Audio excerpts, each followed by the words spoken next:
d'être venus aussi nombreux pour assister à l'inauguration de cette aire de jeu universelle que nous attendons depuis si longtemps.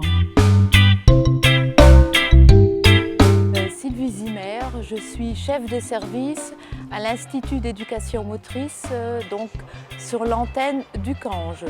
On accueille des enfants qui ont des problèmes moteurs, qui ont un handicap moteur avec des troubles associés. Ces enfants ne peuvent pas accéder aux stimulations basales de tout petit, qui est se balancer, être bercé, tourner sur soi-même, ressentir les vibrations du vent. J'avais très envie de leur apporter ces sensations de façon à ce qu'ils puissent les percevoir et puis en faire quelque chose pour leur construction psychomotrice. On a échangé avec Monsieur Escoms et on est parti donc sur du matériel adapté avec des améliorations par rapport au constat qu'on a pu faire sur les autres agrès qu'on a expérimentés. On a voulu déjà utiliser le parc tel qu'il était avec les arbres qui existaient, ponctués par différents agrès dans lesquels on voulait tout ce qui était sensoriel, auditif, visuel. Donc on a voulu réunir tous ces éléments de pérennité, de sécurité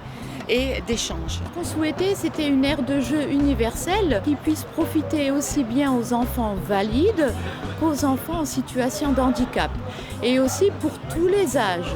Et le matériel proposé par M. Escoms, c'est du matériel qui est fiable et du matériel qui est amené à supporter des enfants de tout poids.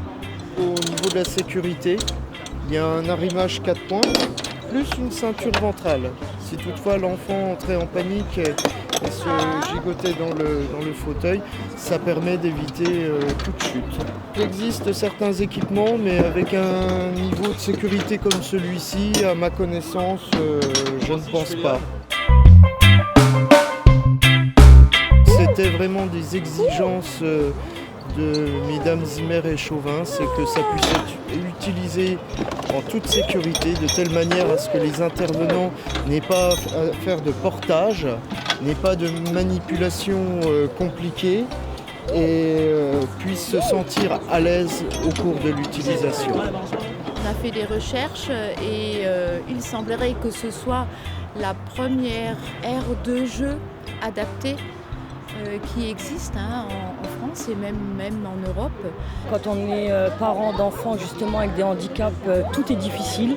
Rien n'est forcément à notre portée à nous, donc je trouve que c'est génial. Ils ont le droit aussi, comme des enfants ordinaires, de pouvoir profiter, de pouvoir jouer tout simplement.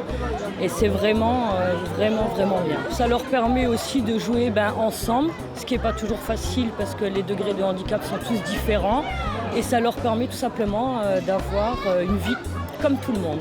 On espère être site pilote et que d'autres établissements puissent l'expérimenter et se servir de ce matériel existant pour reproduire et éventuellement apporter des modifications. C'est vrai que c'est un aboutissement et le recommencement d'autre chose.